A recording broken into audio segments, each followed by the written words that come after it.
Misalnya, kenapa sih ada barang yang kena pajak dan ada juga yang enggak? Terus gimana sih dampaknya buat bisnis dan juga lingkungan? Nah, betul banget tuh Cel. Makanya dari itu kita ngajak teman-teman kita dari mahasiswa dan juga orang yang paham banget sama pajak, kayak itu Erwin. Halo Erwin. Halo. Nah, sebelum kita mulai, yuk kita kenalan sama gesta kita yang lainnya. Halo, aku Moni. Aku dari jurusan Ekonomi. Halo Moni. Halo, aku Jessica dari jurusan Hukum. Halo Jessi. Halo semuanya, kenalin aku Arnold dari jurusan Manajemen. Halo.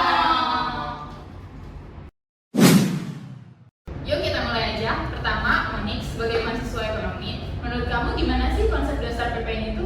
Menurutku, PPN itu sebenarnya pajak yang dikenakan atas konsumsi barang atau jasa.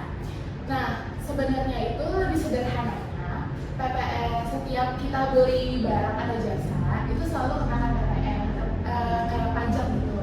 Dan itu masuknya ke negara. Nah, yang menjadi banyak pertanyaan di masyarakat itu, kenapa ada barang yang kena pajak dan ada yang nggak kena pajak? Nah, bener banget. Banyak banget nih orang yang kepikiran juga tentang itu. Bagaimana sih penjelasannya, Erwin?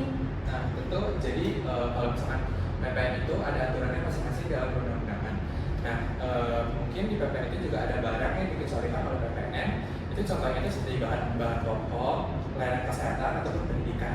Nah, jadi tujuannya itu biar pajak itu nggak memberatkan di masyarakat, terutama itu dalam orang-orang yang berpenghasilan rendah.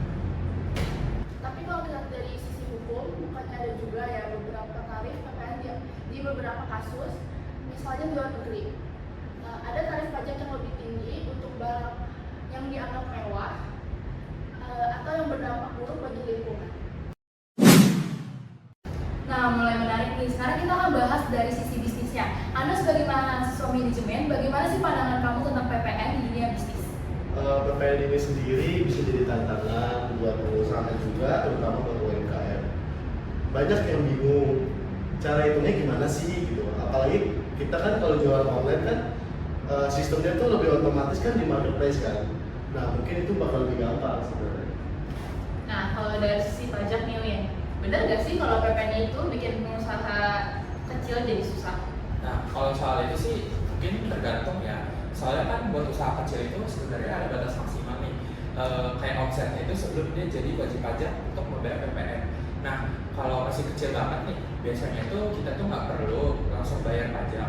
Tapi kalau misalkan lama-lama nanti semakin besar, itu mereka harus mulai belajar tuh cara melaporin pajak itu gimana. Jadi biar nggak kena sanksi sama sekali dalam perpajakan di kemudian hari. Oh, jadi kuncinya edukasi ya, supaya pengusaha itu nggak takut kena pajak.